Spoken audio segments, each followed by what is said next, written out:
Let's take a look now at what's happening on the international papers. Lots of focus, Flo Villamino, on the snap regional election in Catalonia. Separatist parties, as we've been saying, winning that slim majority. That's right, but most of the votes actually went to the unionist Ciudadanos party, which wants Catalonia to remain a semi-autonomous part of Spain. So you can see these are the two big things that we're seeing in the papers in Catalonia. They're talking about a historic triumph for the Citizens Party, but, of course, the separatists keeping the majority. Let's take a look at the editorial. That's the Vanguardia there. Let's take a look at another Catalan paper, Ara, which talks about how the independence movement is maintaining its supremacy in Catalan politics. It really applauds the turnout yesterday, 80%, the highest participation in history, according to Ara, which gives a lot of legitimacy to this election. It's a severe punishment for the Spanish leader, Mariano Rajoy, according to Ara. The Spanish government now has the responsibility to accept the result and also to understand that there is a need for political dialogue between Madrid and Catalonia. Many papers are focusing on the leader of the Citizens Party. This is Inés Arrimadas. Indeed. She's the rising star in Catalan politics. You might not know that much about her, so if you want to know more about her, you can read about her here in this Catalan paper, El Periódico, saying that she has a glittering political career ever since she entered the party just 7 years ago. And remember, she's not even originally from Catalonia, so it's quite a feat for her. Who in the world is she? Well, a lot of people liken her to characters in TV shows. According to this article, a lot of people like to I guess you could say, compare her to, you might remember the series Borgen, a great TV series about Danish politics. They compare her to the main character, Birgit Nyborg, who becomes the Prime Minister of Denmark. Others prefer other references. You can see here they're talking about the orange Khaleesi. Of course, that's a reference to Game of Thrones, and they talk about how she's the Queen of Dragons with a silk glove and an iron fist. Orange is the cover of the Ciudadanos party. You can see her here in this cartoon here. This is once again in another paper, well, the same paper actually, El Periódico.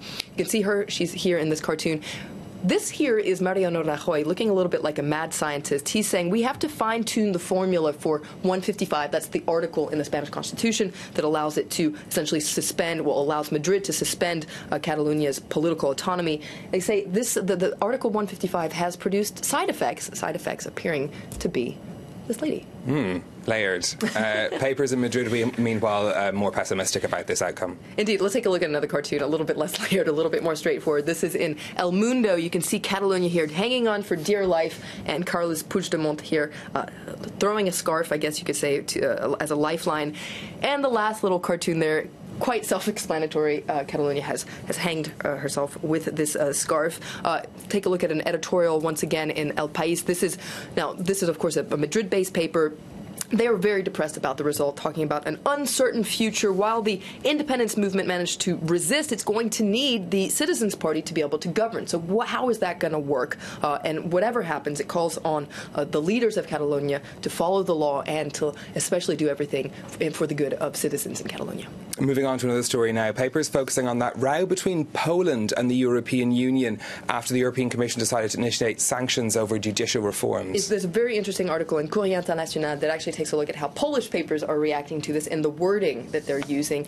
And it's quite alarming. A lot of them are talking about a declaration of war, an attack, big guns, as if this is the first of several battles. If we take a look actually at a Polish paper, this is, try to get this name right, it's Rzeczpospolita, often supportive of the government, but it likens it actually to a fast car speeding towards a wall that has finally crashed into it. And it's saying that there could be a pole exit after this crisis.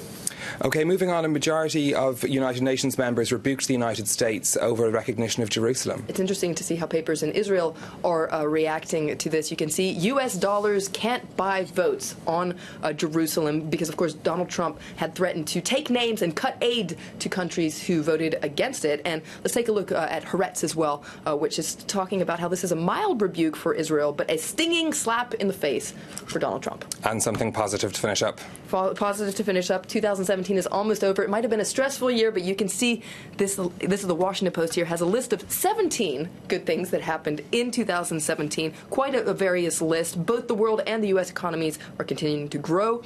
Also talking about, this photo here was in the wake of the election that we saw in Alabama. They think that's a good thing. And then you had, of course, Prince Harry is engaged. They think that is also something that's worthy to mention in 2017. I say bring on 2018. OK, one more good thing that happened in 2017. Flo Villamino, you being the press review for the past few years, this could be your last one for a little while, so thank you very much for all of your look through the international papers.